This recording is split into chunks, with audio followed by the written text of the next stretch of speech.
Hello and welcome back to another episode of Doctor in a Bikini. I am in Irving, Texas, which, if I'm not mistaken, my target audience will know why this is special. I'm pretty sure that NPC Nationals is here every December at the Irving Convention Center, I believe. I've never been, but I've always contemplated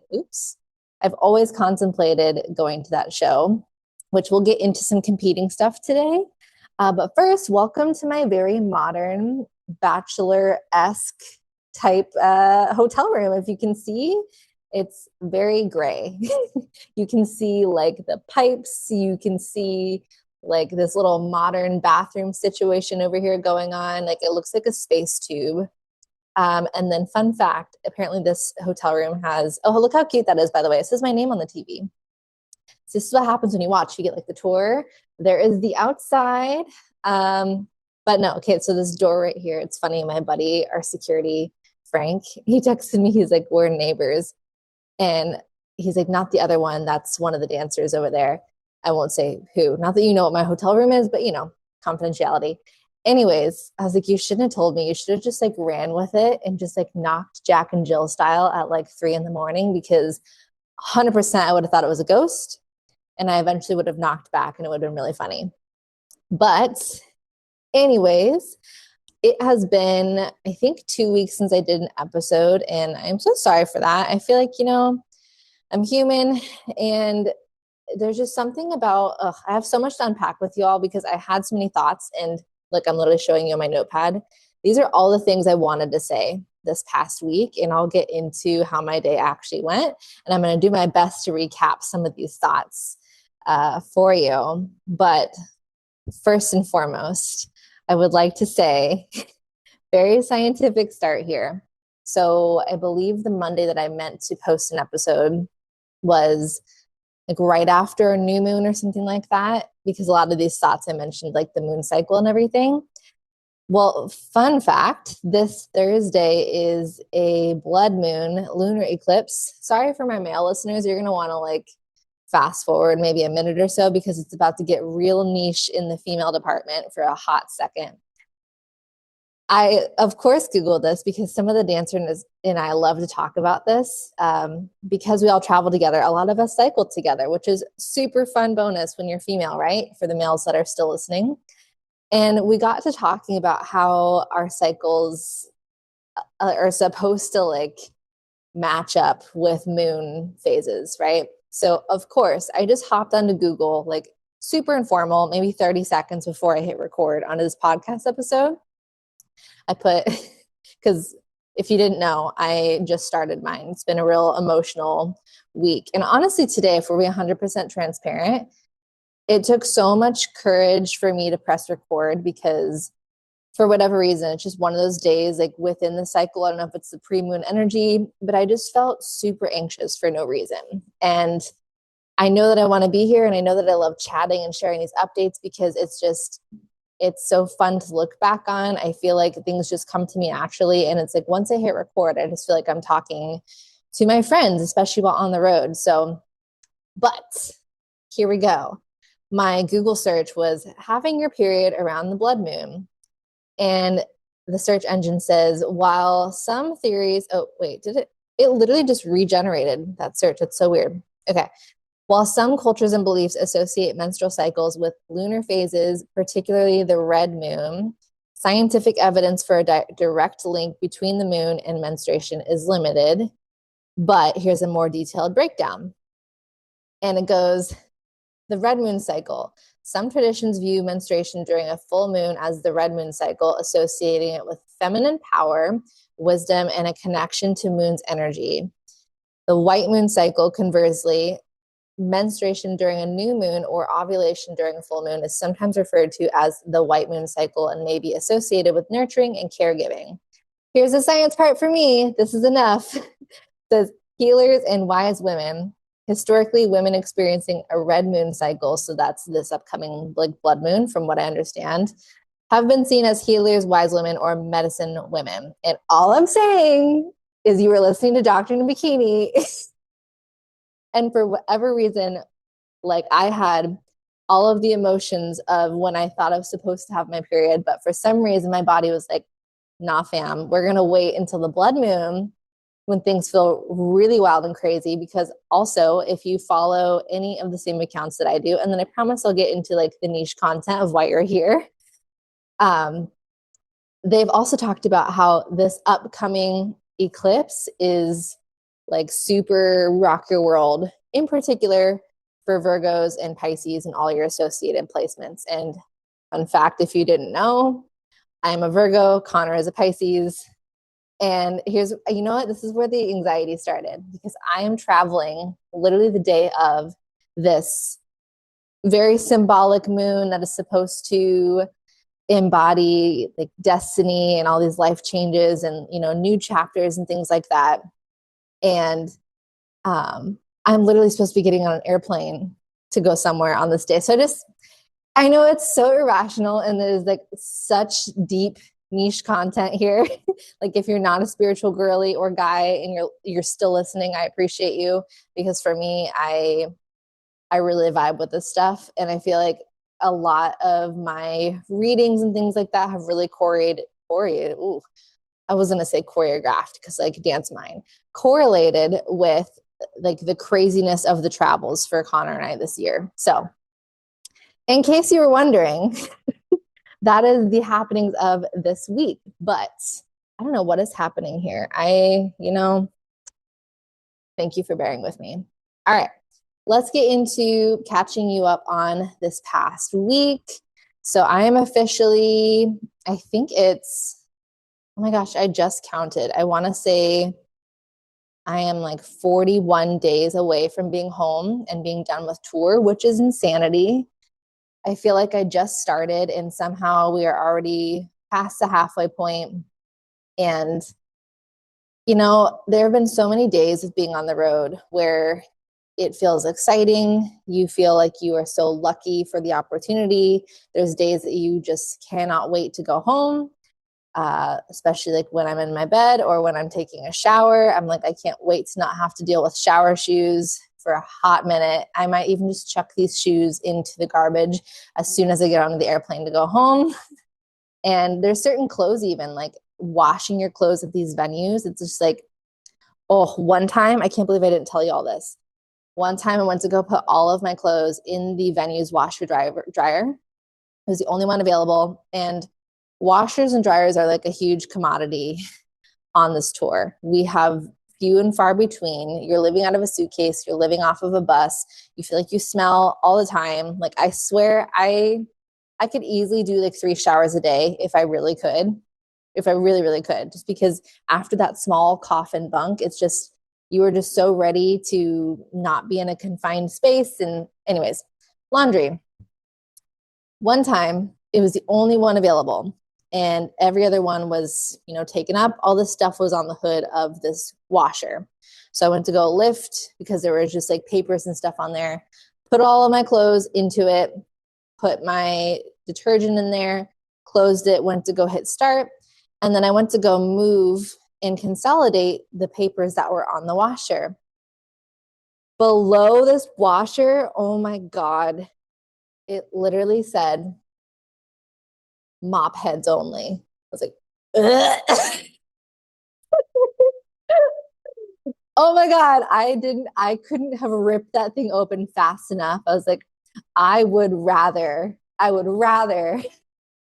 have these gross wet clothes and wait here than wash my clothes in a washer that says mop heads only. Oh my God. Thank God Riley walked in 2 seconds later and she started moving her stuff over. And I was like, girl, I'm going to wait because look at what I just put it into. And she was like, oh, so nasty. I mean, I have had so many random experiences on this tour, from like starting the sink and then all of a sudden yellow water is coming out and you're like, oh my God. It's, I need to like write down all these random funny little experiences of like, I need to, you know, it'll be a cute short story, DIB short stories on the road. And it'll say shit that happened to me on the road. And that's going to be a cute little fun short story. Yep. There we go. That's what I'm going to do. Yeah. So some of these things you just cannot make up. Um, and then, like I'm trying to think of another funny story because the other one I want to tell you, it's kind of like a sad, sweet story, but I want to tell you something else funny too, because I really like the lighthearted energy.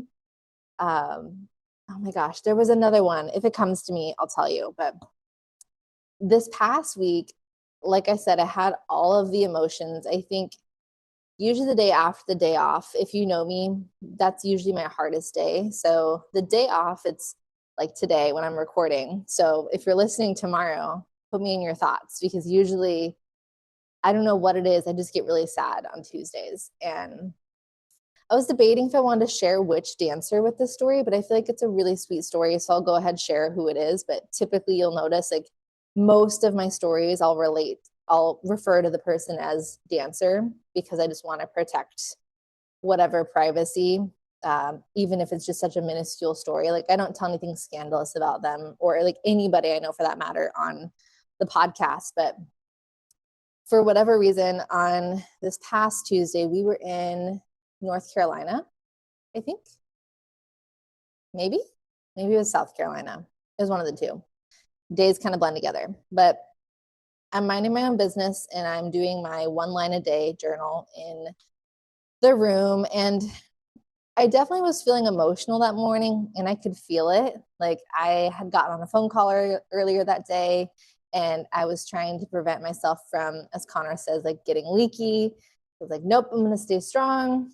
And I had my back to the door, just like to paint the picture. And I'm writing in my journal and it's just quiet, like no reason anyone would think something is wrong. It just looks like Shannon's doing work. And it was so nice. I think honestly I was feeling lonely. And again, I'm so careful of the words that I'm sharing because I think there were multiple reasons that was making me feel lonely aside from just the fact that it was the day after a day off, but I just really missed the feeling of having like my friends at that moment. Like I wanted like a friend there.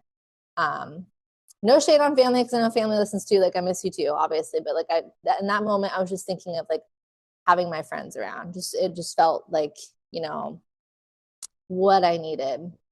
And all of a sudden, Sweet Gleb comes by and my doorway is wide open. And he comes in, he goes, hey, how was your day off? And I was like, oh, good. And I was smiling. I was like, oh, good. He goes, what's wrong?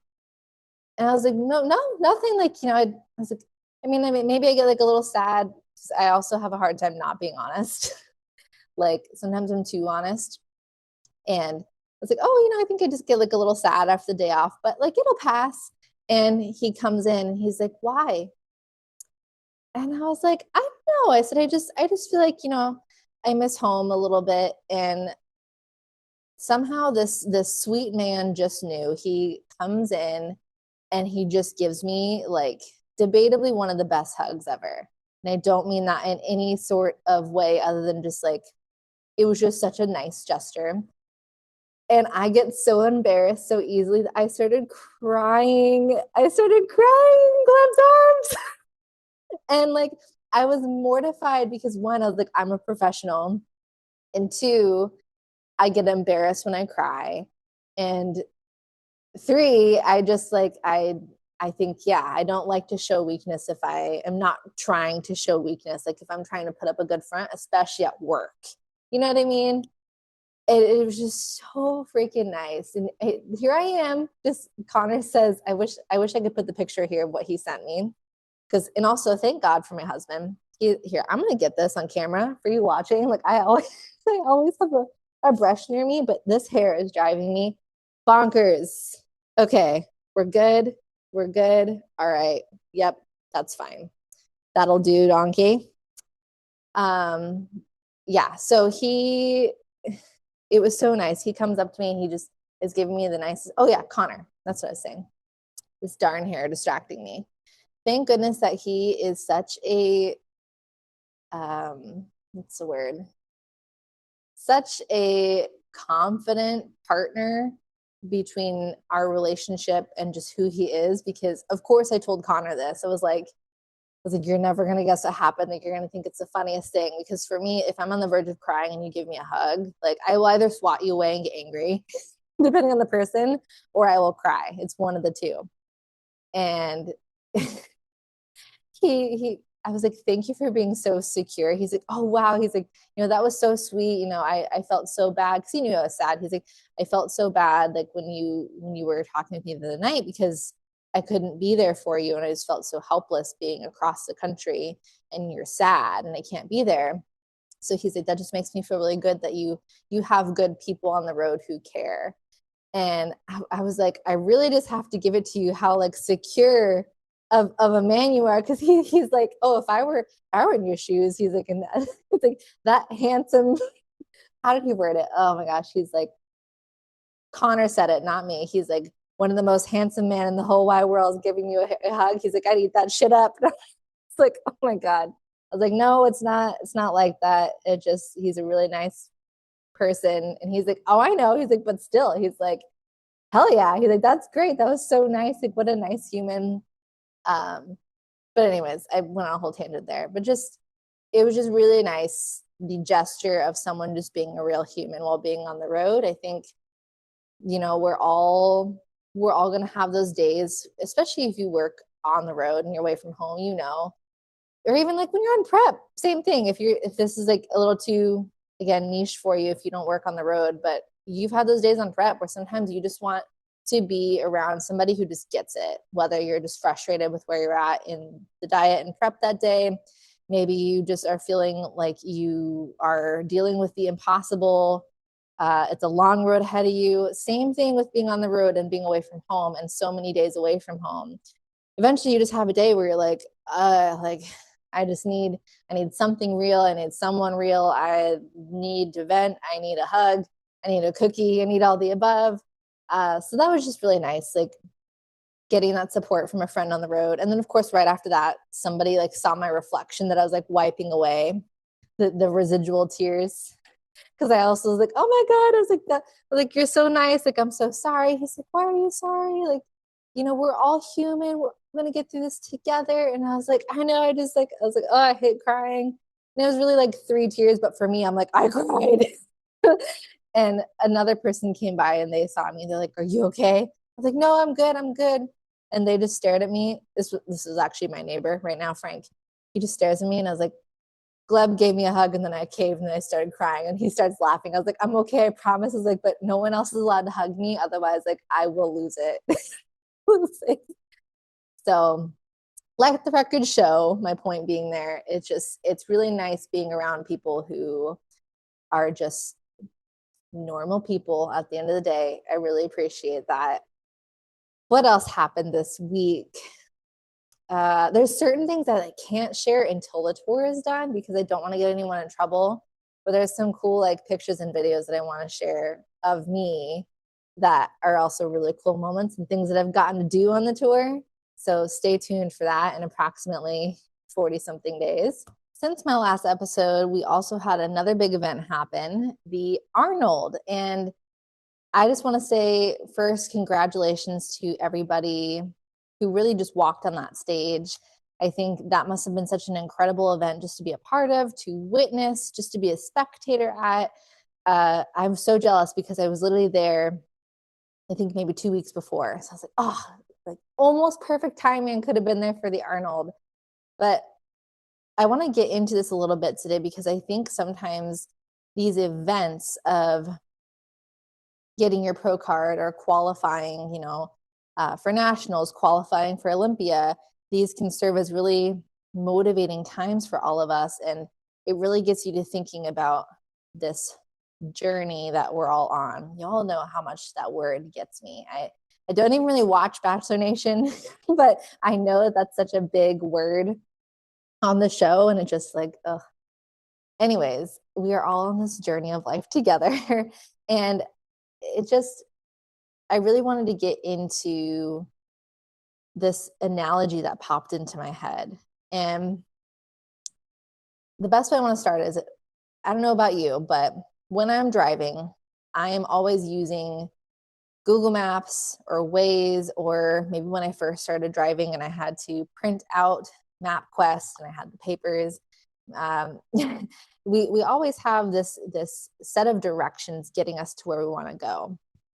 And similar with some of these goals, whether that's our meal prep, our workout plans, our influencers that we like to watch. Oh, some of the dancers are outside. Our influencers that we watch and get information from, these posing seminars, right? It's kind of like this how-to guide on how to get to where we want to go. And I feel like sometimes I get so caught up in that destination that I'm typing into Google Maps or Waze that sometimes it's like you find that you're on autopilot while you're getting to the destination. And sometimes when that happens, I feel the best of our emotions can almost make us hypercritical of where we're at and what we need to do to get there. And it sent me down this whole business rabbit hole. It got me thinking about posing prehab and how it started. And I don't know how I forgot. I got this voice message from one of my best friends in the industry, Lindsay, and she was talking about how she's so proud of me with posing prehab and how she remembers our coffee date. And I don't know about you, if you've ever had this memory where all of a sudden it just planted by somebody and you're like, how did I completely forget? I completely blacked out that truck stop there, that very pivotal truck stop. And what I mean is, I remember when Lindsay and I were sitting there for coffee and somehow I mentioned to her that the week prior, I was just sitting up in the kitchen with Connor and had this random idea for a name called Posing Prehab. And I just thought, wow, what a cool way for me to bring my expertise as a physical therapist into the competing space. I don't really know how I'm going to do it yet, but what do you think of, like, oh, I don't know, the posing PT? No. What do you think of posing prehab? And I was like, that's kind of got a cool ring to it. And it was just a random thought that I sat up all night in bed thinking about. And Connor's like, please, dear God, woman, go to bed. And I was like, yeah, but what about this? What about this? And all these things I can do. And I think eventually my idea of success and my thought of a business model at that point was literally posting on social media and, maybe getting compensated for it.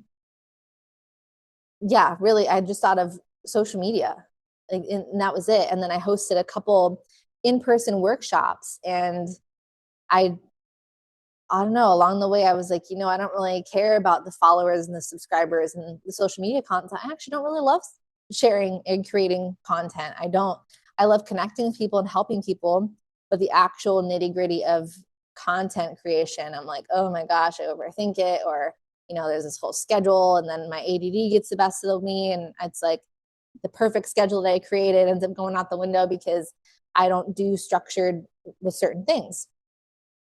And here I am with Lindsay that next week talking about this idea that came to mind. And she's like, you should do it, and I remember because of her, I made my very first social media post about posing prehab. It went from an idea to a post. And somehow along the road trip, I just completely blacked out. I took a nap behind the wheel. I don't know, autopilot, because suddenly I'm from the start of 2024 and I wake up and it's 2025. And now I'm just harsh on myself about, how many clients I have and how, how much reach certain posts have. And it's like, it took Lindsay's voice note to remind me that this was just an idea a blink ago. And all of a sudden I'm just at this destination and I'm still obsessing over a destination, when really that idea, like where I'm at today, was the destination. That posing prehab would exist, that I would help people, that I would have random strangers come up to me, which I do on the road on this tour, that know the podcast and that follow me for posing prehab. And most of my clients I actually met online. Most of my friends actually aren't even clients of mine, like, because when they asked me in the initial stages, I didn't let them. And the point of this is, I had this big wake up call the other week that I went from an idea in the apartment of our kitchen, which was 700 square feet apartment. I blinked my eyes and all these things that we wanted, like being in a house and quitting my corporate job and leading a life where I'm not bound by corporate health chains. And it's like I just blinked and I fell asleep at the wheel. And I completely forgot to give myself credit for making it to the destination. I'm too busy thinking to myself about, okay, so I got from point A to point B, but I'm not at point C. And it made me realize, well, when I get to point C, am I going to still be hard on myself that I'm not at point D?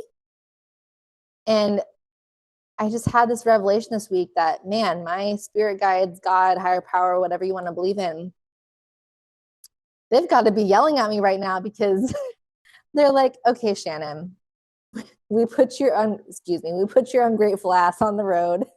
You're working on literal celebrities and pro dancers with a show that you've wanted to work with forever, right? And yet you're sitting here worrying about if you're doing enough with your time, if you've converted enough clients. Oh, but what about, the website being perfect? And I just thought, oh my God, what an unfortunate thing that a lot of us are doing, where we are so concerned with getting our car to that destination that we just go on autopilot and we don't even enjoy the ride. And I think a lot of you are doing that with prep. I know I've done that before because I even find myself thinking about that, like when I get my pro card, that I almost had a moment this past week that, you know what? So what if I'm not ready for the show I want to do? So what if I don't get my pro card at that show? If it's not my time, it's not my time. And you want to know why? Because I am so sick of rushing the road trip. I want to actually intentionally enjoy the entire experience because I don't want to wake up one day and realize that I've just been on autopilot, hopping from goal to goal to goal to goal, too busy to enjoy the fact that you were achieving all these little things along the way. That, that very first show that you do, look around and just be excited the fact that you made it through your prep, you're stepping on stage, take the time to embrace meeting people around you.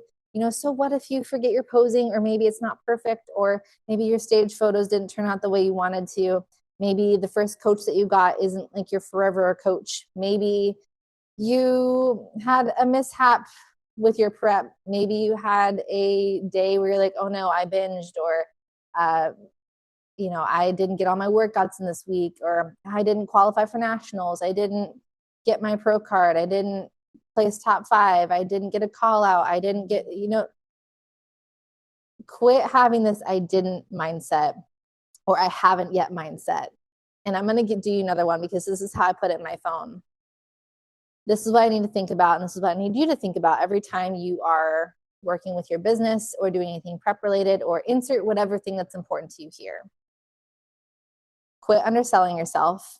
Quit doing yourself a disservice when it comes to all that you have accomplished. Because if your goal is to become a pro, whether that is in the business sense or in the competing sense, you can only become a pro when you start treating yourself that way. But if we are treating ourselves like amateurs, then we're never going to achieve that status. And that was a big lesson for me this week too, when I was on a call with someone that, again, they know me for nothing. They owe me nothing. They are there for posing rehab just to invest in their own health. They are ready to make the commitment to show up as the best version of themselves on stage. They want to work with someone who's a professional, who's qualified, who has an eye, not just from the posing sense, but from the actual biomechanical sense with being a PT. And she knew that. She knew my worth. She knew my product. She knew who she was working with. It was just a formality, a nice little bow on signing all the details. And for me, this phrase that I'm going to give you here in a minute, I realized that I needed to stop treating myself like an amateur if my goal is to go pro. What I mean by that is, here's this person, they are ready. Here's the universe. They are ready. Everyone is ready to give you what you want to receive, what you believe that you are worthy of receiving.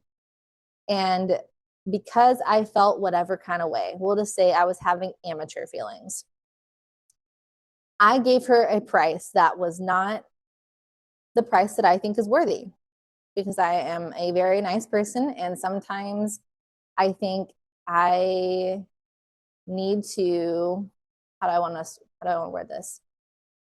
Sometimes the biggest lesson for me is to not worry about being nice, because nice is easy. Just being sure, being firm, being direct, having the line, having the boundary. Just a whole upbringing, cultural thing, whatever you want to call it. We all have something that we're working on.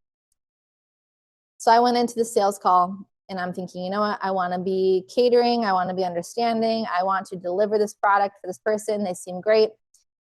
And here she is ready to go. And I told her the price that I was going to give her.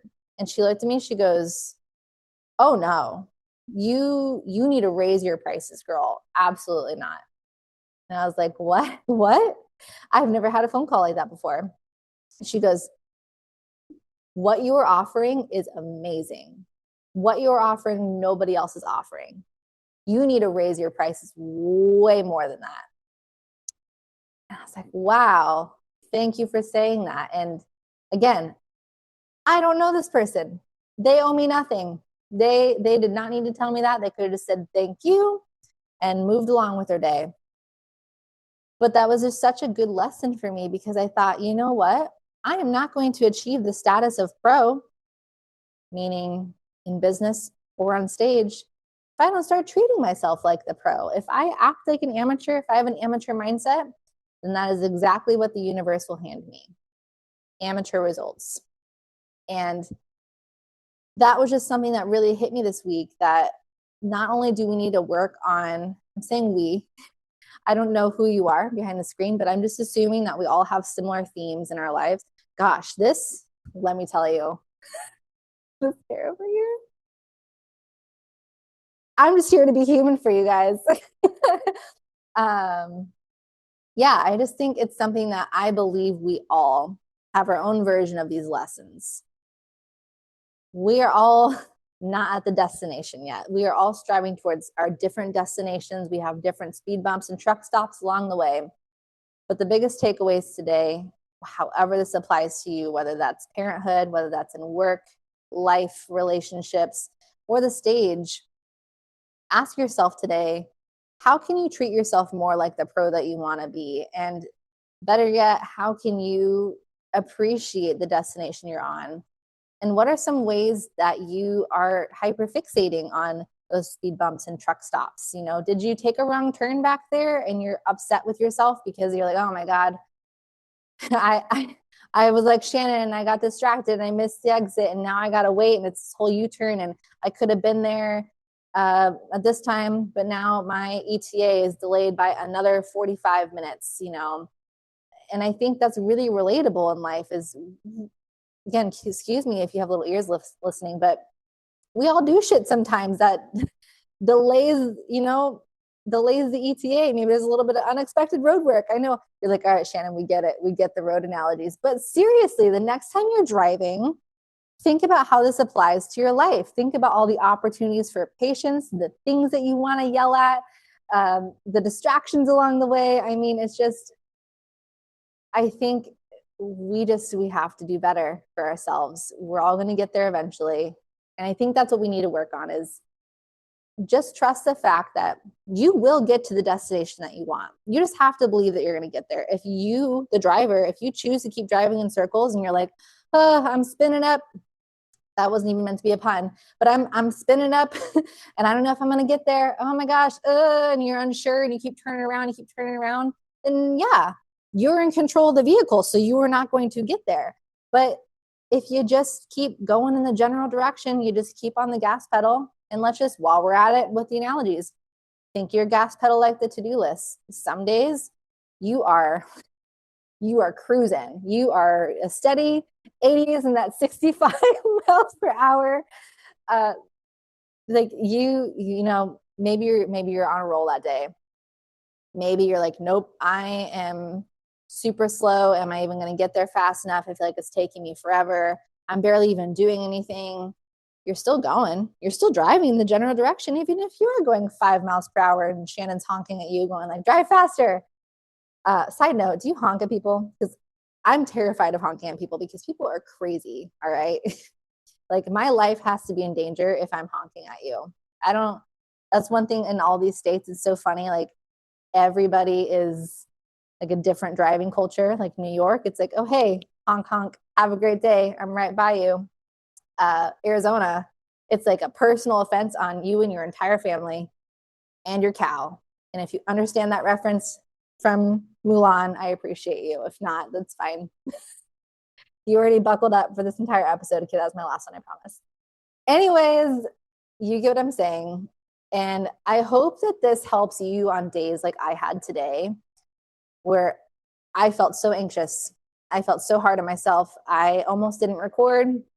I got so overwhelmed in my to-do list that I just wanted to curl up and do nothing.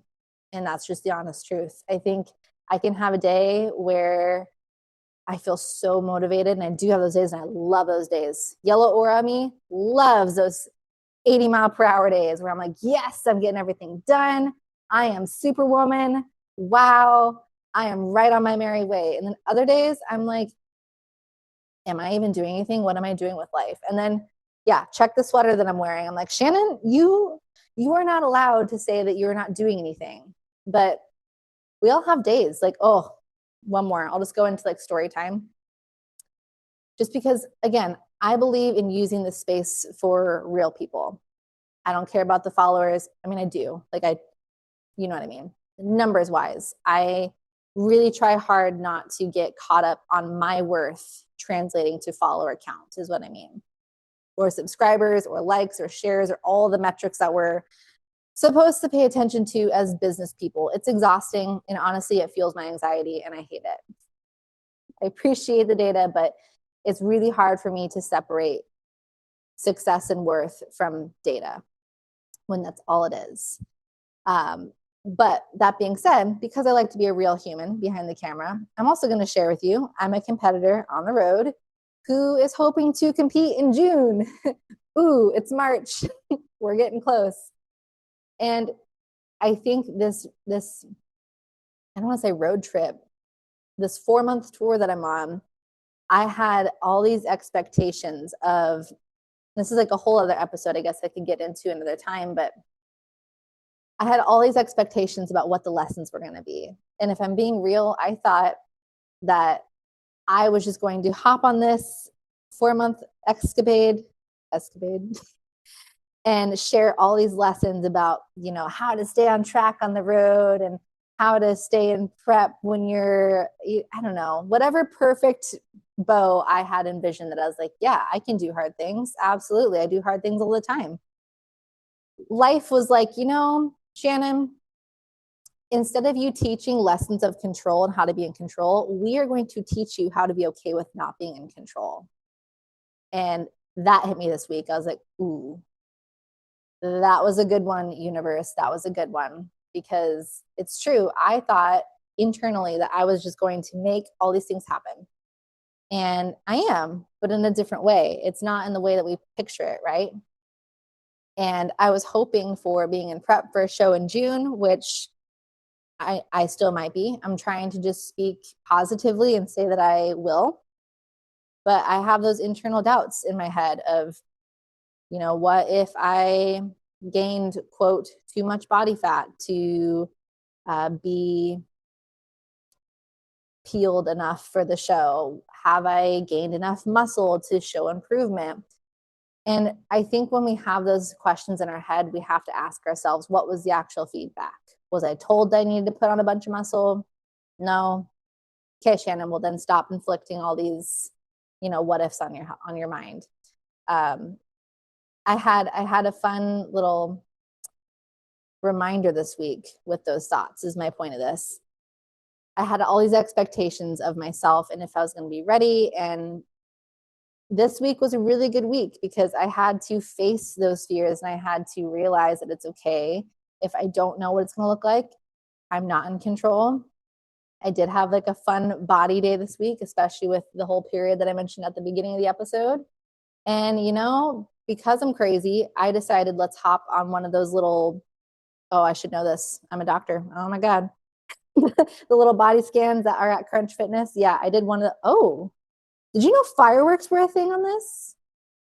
Okay, if you were with me, I know this has been the most ADD episode and I appreciate you, but I decided to hop on one of those machines for the first time since I was, I don't know, 16 on a week that I wasn't feeling super great about myself. But I'm really proud because, you know, it gave me some good back to the data to focus on. And I took a video of myself because I didn't realize they spin. And that was hilarious. So I took a video of myself that I'll share later.